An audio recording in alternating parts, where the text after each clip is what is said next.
All right, this is Ross from Zombie Americana, and you're listening to the Brutally Delicious Podcast.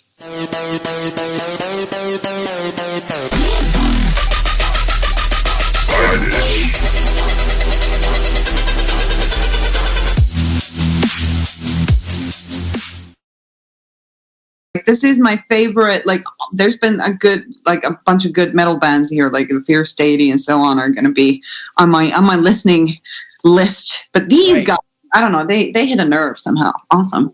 Yeah, it's very interesting stuff. And they're like, they must be really new, because if you look at the Facebook page, they've got like 200 fans or something. But that's what I love, talking in different, we go from, we just did one with Twisted. Those guys have over 1 million, to these guys who have 222, but I still like them all. Yeah, and sometimes, I remember I can't remember, was it the last time that we did it? Can't remember the bands, the stream numbers and the Facebook likes could be completely out of whack. Yeah. That you would have hundreds of thousands of streams and then 800 followers on Facebook. And the other way around, have 10,000, 15,000 people liking you on Facebook and then 3,000 streams. Crazy. Hey, you are listening to the Brutally Delicious Podcast. I am Bruce. And this is Riina from the band Silentium. Now a fixed feature in this podcast. And this is Kris, just hanging out, getting kicked to the side. Trying to keep your job. If I still have this work, although I don't get paid for it, Bruce, if I still have this work in January, I'll be shocked. But you're still allowed to drink on the job, so there's always that. Yes, drinking on the job is a new company policy, and that's good. Even for the interns. Yeah. I'm still I'm still interning. Yeah, I think I am too, actually. Anyway, today we've got Zombie Americana, something a little bit different, but something really kick-ass, I think. Absolutely. Yeah, I love their stuff. I couldn't believe how much bass was in this track, but not in a bad way. You know what I mean? Right. Mm-hmm. It was so deep. It was just like, holy shit. And a killer video, too. And that's the thing I like about doing this podcast. We come across all these bands I never would have known about otherwise, and can't take off my player afterwards. So very cool. Exactly. All right, so we're going to go ahead and talk to Ross Ryan. I'm not sure who he is in the band, but we'll go ahead and grab him and see what he's got to say. We'll find out. Hey, Ross, how are you? Sorry about that. It was like trying to connect to my Jeep. Yeah, no worries at all. I'm Bruce. There's my partners, Kris and Riina. Hey. Hi, Ross. I knew it was your fault, not mine. Yeah. Always blame me for every technical issue there is, because I'm the girl. No, the last issue I blamed on myself. Oh. So anyway, thanks for joining us. I appreciate it. Where are you guys located? I'm in Denver, and the other guy's in Nashville, Tennessee. Okay, so pretty far. So how are you managing to write and record during this nonsense? By technology? Well, actually, we haven't written or recorded anything since September of 2019. Oh, okay. So yeah, all this stuff was all recorded. Like, most of it was written back in 2018, to be honest. And you're just not getting it out? Yeah, we got together to write some stuff for like a collaborative thing, and ended up kind of writing this album, and then we just sat on it for like a year before we started to try to decide what to do with it. What's it like finally seeing it come to life? I don't know. It's interesting. Like, I'm kind of like, it's old news to me, like the music and everything, like, because it's like a couple years old at this point, but it's good to finally have it out and off my mind. Are you working on any new stuff already, or? We have like a couple new things that we were messing around with. I think we're going to try to do some type of writing trip here in the next few months, maybe right after the new year. Gotcha. Kris? Yeah. So when you guys were working on this record, obviously you live in different cities. How did you kind of bring that about? Well, yeah, Bryce Fox lived in LA at the time, and I was still in Denver, but he just came to Colorado stayed with me for 7 days.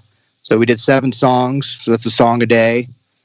And then we needed 3 more. So I just went to Nashville for like 3 or 4 days, and we do a song a day. There's no burners. They're all used. We didn't have any throwaways. Nice. So did you do the production on it? Like, was the production finished for each song at the start of the day and the end of the day? Or did you write the song and then produce it kind of remotely?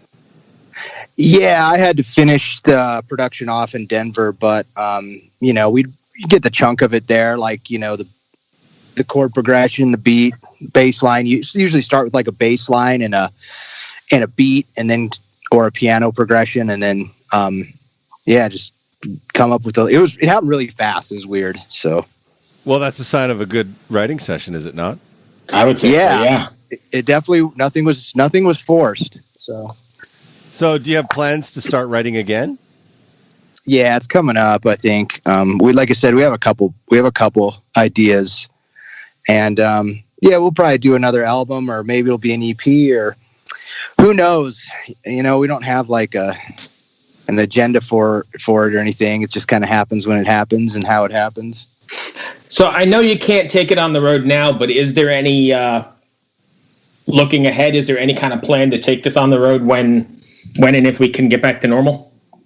Oh yeah, geez. I mean, we wanted to. That was kind of initially the plan, was sort of like put together like a band and take it out. And obviously, if the demand's there, we're down to do it. Or if the opportunity to, tour with a larger artist presents itself, who knows when that'll be? Maybe it's a year away. Maybe it's 2.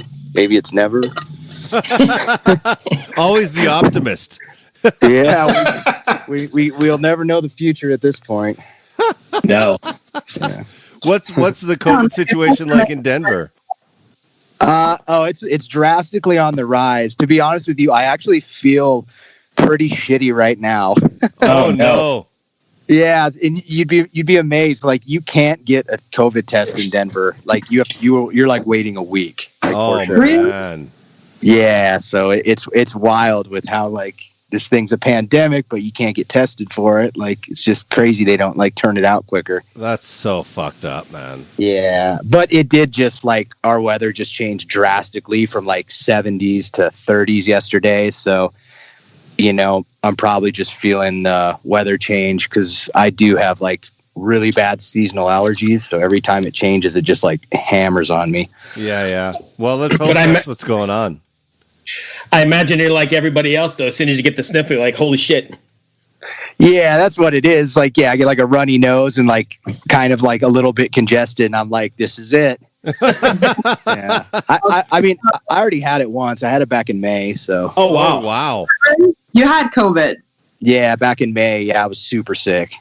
Yeah. My neighbor was diagnosed with it 2 weeks ago. He said it was just frickin' brutal.